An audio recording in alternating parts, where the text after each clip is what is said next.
Olá pessoal, eu sou Isabela do canal Ler Antes de Morrer e estou fazendo esse vídeo para o Instituto Goethe. E na verdade eu estou entregando até com um certo atraso porque, pelo que eu descobri, eu não sou muito boa em fazer a medição do tempo. Acho até que o Humboldt ficaria muito bravo comigo. O Gauss então, nossa, ele ficaria furioso. Mas enfim, o livro que eu escolhi resenhar é justamente A Medida do Mundo, do Daniel Kehlmann, um livro recente, de publicação que tem menos de 10 anos e que foi um baita sucesso de vendas lá na Alemanha. O autor foi super festejado e me interessou a sinopse desse livro em primeiro lugar porque é um romance histórico, que é um gênero que eu adoro ler, mas sobretudo porque ele conta a história, né? Ele tem como personagens principais dois cientistas muito importantes que viveram a virada dos séculos 18 para o 19 lá na Alemanha e cuja história de vida é simplesmente sensacional, e eu já tinha pressentido isso lendo a sinopse. Depois que li o livro, eu tive certeza absoluta. Eu não sei como é que vocês imaginam que é a vida de um cientista.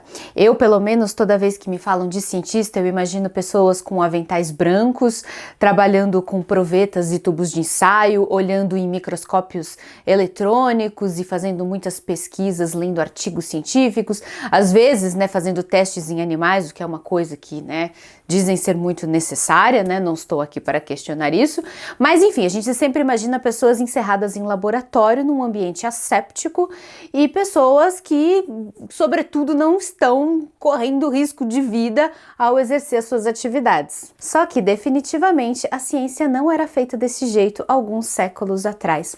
Num tempo em que nada estava registrado cientificamente, em que as espécies de plantas e de animais não estavam catalogadas com nomes científicos que iam valer para todos os 4 cantos do mundo, numa época em que ninguém tinha lá muita certeza de qual era a altura das montanhas, em que ninguém sabia muito bem ao certo qual era a distância exata entre uma colônia espanhola na América e a capital da Espanha, Madrid, lá na Europa. Nessa época, fazer ciência era uma atividade muito arriscada e, na verdade, em que poucas pessoas viam sentido. A espécie humana existe há muitos milhares de anos e é sabido que nós já produzimos história e cultura há pelo menos 10 mil anos.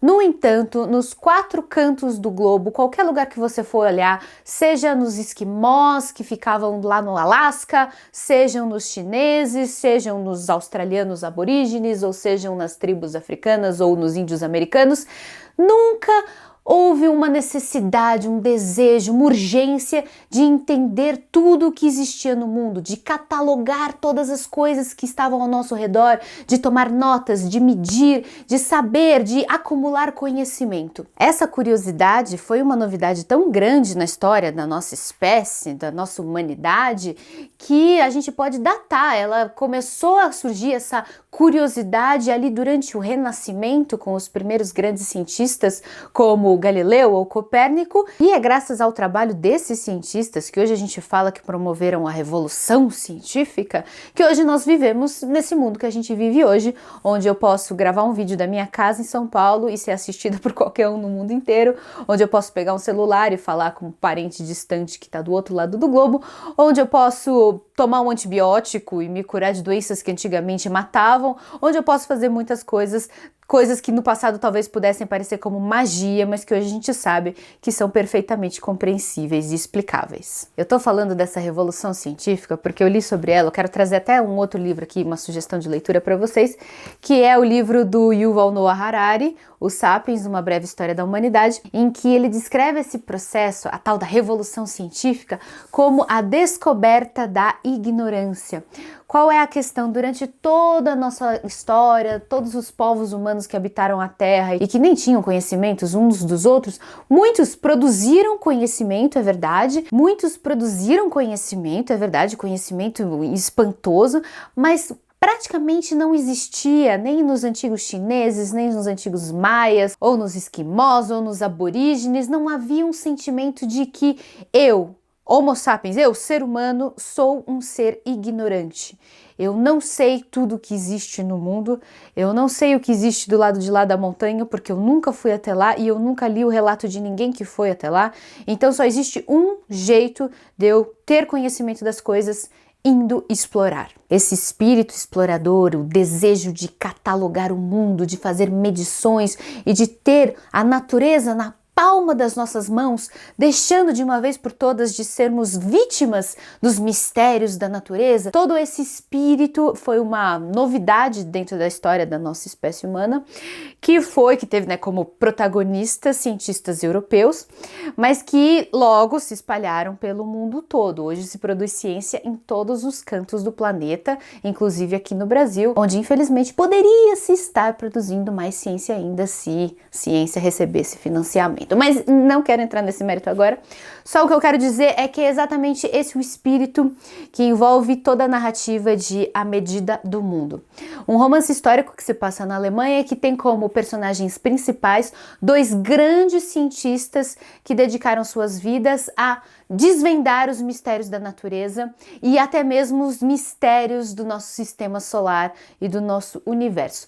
Eu estou falando de Alexander von Humboldt. Ele, você já deve ter ouvido falar, o Humboldt dá nome a muitas coisas, até um colégio aqui na cidade. Ele foi um naturalista.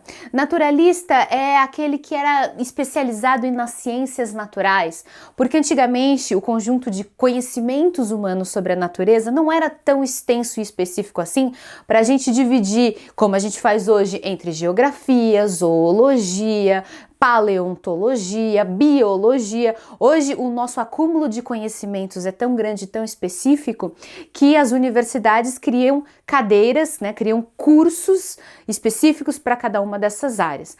Antigamente não era bem assim. As pessoas, os cientistas que se interessavam pela natureza, tinham que estudar um pouquinho de tudo: física, química, matemática, zoologia, botânica, geologia. Alexander von Humboldt era então um cientista amplo, completo, era o que se chamava de um naturalista, e ele fez descobertas que foram inestimáveis para a ciência no seu tempo, através de expedições que ele realizou aqui pelos países da América do Sul. Diferentemente do Darwin, que viajou por vários países, deu a volta no mundo, inclusive passou aqui pelo Brasil, o Humboldt não passou pelo Brasil, ele ficou nas colônias espanholas, numa época em que essas terras não eram independentes da Espanha ainda, então ele precisou penar para conseguir uma autorização do rei da Espanha para conseguir viajar para essas terras. E foi o que ele fez, foi uma viagem de muitos anos, em que ele esteve em lugares que nem mesmo os nativos, nem mesmo os índios locais tinham, não vou dizer nem coragem de ir, eles não tinham interesse nenhum de ir. Qual era a necessidade, um índio pensava, né, um descendente de incas que vivia ali na região da Colômbia, da Venezuela? Qual é a necessidade que eu tenho de subir no alto daquela montanha? Para que eu vou fazer isso? Para morrer? Lá em cima é frio, eu vou fazer o que lá em cima? O Humboldt, no entanto, se sentia na obrigação, ele tinha um desejo, uma curiosidade, uma urgência de subir, de medir a temperatura lá em cima, de pegar a pressão atmosférica, de ver como que o corpo humano reagia. Ele era sua própria cobaia, ele submetia o próprio corpo a vários extremos atmosféricos para saber como que a gente reagia. Ele tomava notas, mesmo estando com o nariz sangrando, mesmo estando com a ponta dos dedos congelados, ele ia lá e tomava notas, porque ele tinha uma sede de conhecimento. Já o Gauss, o Carl Friedrich Gauss, ele também foi um cientista que foi movido por esse desejo, essa urgência de conhecer o mundo, mas ele tinha uma personalidade completamente diferente da de Humboldt.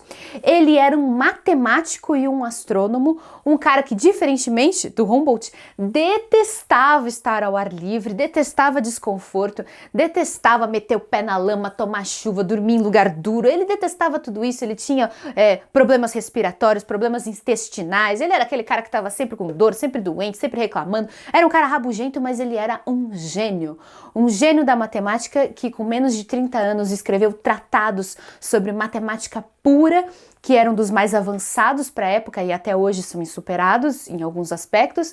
Ele fez, por especulações, várias descobertas a respeito dos astros, dos planetas, dos movimentos dos corpos celestes, e isso sem sair da sua região, mantendo uma vida muito mais burguesa, ao contrário de Humboldt, que era um nobre, um nobre que, né, desfrutava de muito dinheiro, muitos privilégios e muitos bons contatos e que nunca quis se casar. Inclusive, eu nem sei se ele gostava muito de mulheres, né? O livro dá a entender que ele não gostava nem um pouquinho de mulheres, mas, diferentemente dele, o Gal se casou, ele tinha origens humildes, ele levou uma vida burguesa, ele teve um monte de filhos, ele viveu ali as agruras do homem casado, da rotina e tudo mais, mesmo assim, sem sair da sua região, sem sair da sua Alemanha, sem enfrentar mundos exóticos, sem navegar pelo rio Amazonas, sem se encontrar com índios canibais, tudo isso acontece com Humboldt.